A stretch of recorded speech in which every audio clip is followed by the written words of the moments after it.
Journalism మీరు రిపోర్టర్‌గా ఎక్కడ career మొదలైంది? ఎక్కడ ఎండ్ అయింది? అంటే ఏం చెప్తారు? 85లో ఈనాడులో జాయిన్ అయ్యాను ఫిబ్రవరిలో. ఆ తర్వాత ఒక 5 ఏళ్ళు, తర్వాత కొన్నాళ్ళు ఆంధ్రజ్యోతి ఒక 9, 10 ఏళ్ళు, 12 ఏళ్ళు ఆంధ్రజ్యోతిలో చేశాను. అంతే 2 చోట్లే పనిచేశాను. నిజంగా అంటే ఉద్యోగం చేశాను, పని చేయలే. పని దొంగని నేను. పెద్ద ఇష్టంగా పనిచేసేవాడిని కాదు జర్నలిస్ట్గా. ఏం మరి కానీ యాక్టింగ్ మీద విపరీతమైన మమకారం.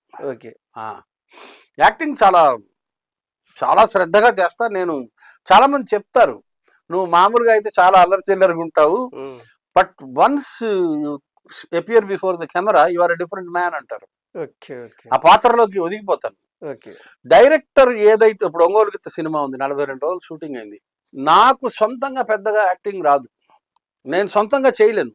కానీ డైరెక్టర్ చెప్పింది మాత్రం పట్టుకుంటా. డైరెక్టర్ నాడి పట్టుకోగలుగుతా, నేను అందులో మాస్టర్. అందుకే అందులో సక్సెస్ అయ్యారు. డైరెక్టర్ మనసులో ఏది అనుకుంటాడో అతను ఒక్క వాక్యం చెప్తే చాలు, చేసి పారేస్తా.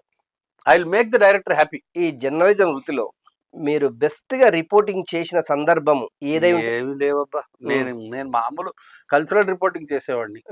నేనేం వేరే రిపోర్టింగ్ ఏం చేయలే. ఆహు పెద్ద ఇరగదీసేదే ఉండదు అందులో. ఏముంటాయి, సాహితీ సమావేశాలు, ఆ నాటకాలు రివ్యూ చేయడం, ఇలాంటివే ఉంటాయి. కానీ విమర్శని సహించే గుణం తగ్గిపోయింది సమాజంలో, నేను చూస్తున్నాను.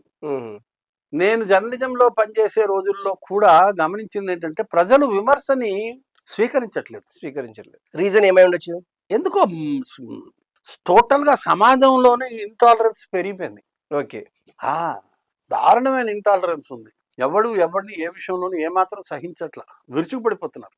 జర్నలిజం నుంచి ఫిలిం సైడ్ వచ్చారు. రాలేదు, అనుకోకుండా రాబడ్డాను. ఎట్లా రాబడ్డారు? అది అనుకోకుండా వచ్చింది, అది డెస్టినీ. మొదటి సినిమా ఎందులో యాక్ట్ చేశారు? మొదటి సినిమా రమణ అని శివనాగేశ్వరరావు గారు ఇచ్చారు ఆఫర్. కొలికపూడి రవి అని ఆంధ్రజ్యోతిలో నా కొలీగు, తను ఆ సినిమాకి రైటర్. తను ఇప్పించాడు. నేను అప్పటికి టీవీలో కొంత వర్క్ చేస్తున్నాను. సినిమా యారీఫ్లెక్స్ కెమెరా ముందుకు వెళ్ళాలనేది పెద్ద కోరిక. అయితే నాకు సినిమా సంబంధాలు లేవు.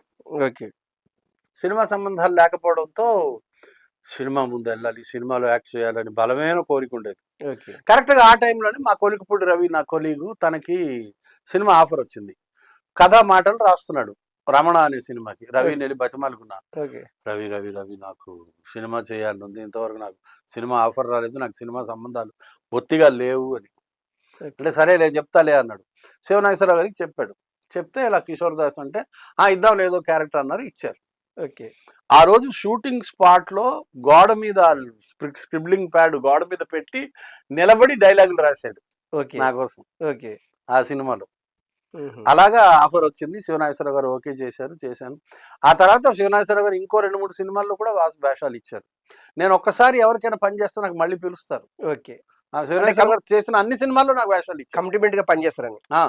ధనలక్ష్మి ఐ లవ్ యూ అనే సినిమాలో ఇచ్చారు, ఫోటో అనే సినిమాలో ఇచ్చారు, ఇంకొక సినిమా కూడా ఏదో ఇచ్చారు, పేరు గుర్తురావట్లేదు. ఆయన చేసిన ప్రతి సినిమాలో నాకు ఆఫర్ ఉంది. ఒక సినిమా అయితే వేరే ఎక్కడో క్లాష్ అయ్యి వెళ్ళాపాను కూడా. మొత్తం టోటల్ ఎన్ని సినిమాల్లో యాక్ట్ చేస్తారు? 73, 74 అయ్యాయి మొత్తం. అయితే అన్ని చిన్న చిన్న క్యారెక్టర్లు, ఎక్కువ సినిమాలు. ఒంగోలు గీత ఒకటి ఫుల్, అవును, బాగా పెద్ద క్యారెక్టర్. ఒంగోలు గిత్త సినిమా సక్సెస్ అయింది. ఇన్ని క్యారెక్టర్లు చేసినది ఒక ఎత్తు అయితే, ఒంగోలు గిత్తలో నటించినటువంటి క్యారెక్టర్ మీకు ఒక పేరు ప్రఖ్యాతలు తెచ్చినని చెప్తున్నారు. అప్పుడు మీ ఫీలింగ్?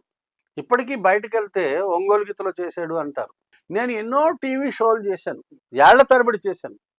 ఈటీవీలో చేశాను, మా టీవీలో చేశాను, TV9లో చేశాను, TV5లో చేశాను, TV2లో 7 సంవత్సరాలు చేశాను. కానీ ఒక్క సినిమా ఒంగోలు గిత్త, సినిమాకున్న బలం అది. 2 నన్ను బాగా గుర్తుపెట్టుకుంటారు జనాలు. ఒకటేమో ఒంగోలు గిత్త, 2 ఎవరి గోడ వారిది, TV9లో పొలిటికల్ సెటైర్. ఈ 2 మీకు బాగా గుర్తింపు తెచ్చాయి. మా టీవీలో సరసం పెద్దలకు మాత్రమే అనే షో చేశాను. ఇప్పుడు ప్రస్తుతం ఉన్న జనరేషన్ లో 50+ వయసు ఉన్న వాళ్ళందరికీ ఆ షో బాగా ఫేవరెట్. మీరు అప్పుడు చేసింది? నేను 2003లో చేశాను. 2003 to 4, 5 సరసం పెద్దలకు మాత్రమని ఆ పెద్ద హిట్ అది. అసలు తెలుగు టెలివిజన్ చరిత్రలో ఆ ప్రోగ్రామ్ టెలికాస్ట్ అయినప్పుడు ఆల్ అదర్ ఛానల్స్ 0 రేటింగ్ అట. ఇంతవరకు తెలుగు టెలివిజన్ చరిత్రలో లేదు. అక్కడ సక్సెస్.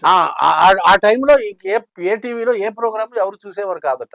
ఓకే. నా ప్రోగ్రామ్ చూసేవారు ఓకే. మా టీవీలో. ఓకే. అంత ఫేమస్ అది. ఓకే. ఇప్పుడు ప్రెజెంట్ గా సినిమాల్లో మీకు వస్తున్న ఏమైనా ఆఫర్స్ వస్తున్నాయి సార్? అంటే నేను తగ్గిపోవడానికి రీజన్ ఏమై ఉండొచ్చు? నేనే చేయట్లేదు. నాకు మోకాళ్ళ నొప్పులు ఎక్కువైపోయి నేనే చేయట్లేదు. ఇప్పుడు మెడిసిన్ వచ్చింది ఒకటి, కొత్తకోట అనే ఊర్లో మెడిసిన్ చేస్తున్నారు, అది వాడుతున్నాను. హోమియోనా? ఆయుర్వేదం. ఆయుర్వేదం. ఓకే. అది వాడుతున్నాను, కొన్నాళ్ళు సెట్ అయిపోద్ది. ఓకే. మోకాళ్ళ నొప్పులు సెట్ అయితే నేను మళ్ళీ వేరే విజృంభణ మొదలెడతా, వేషాలు వెతుక్కోవాలి. నేను సినిమా ఆఫీస్కి వెళ్తే నాకు వేషం ఇవ్వకుండా ఉండరబ్బా. ఓకే. నాకు ఆ నమ్మకం ఉంది. ఓకే. నేను వెళ్ళి అడుక్కుంటే రండి దాసు గారు అని కూర్చోబెట్టి వేషం ఇస్తారు.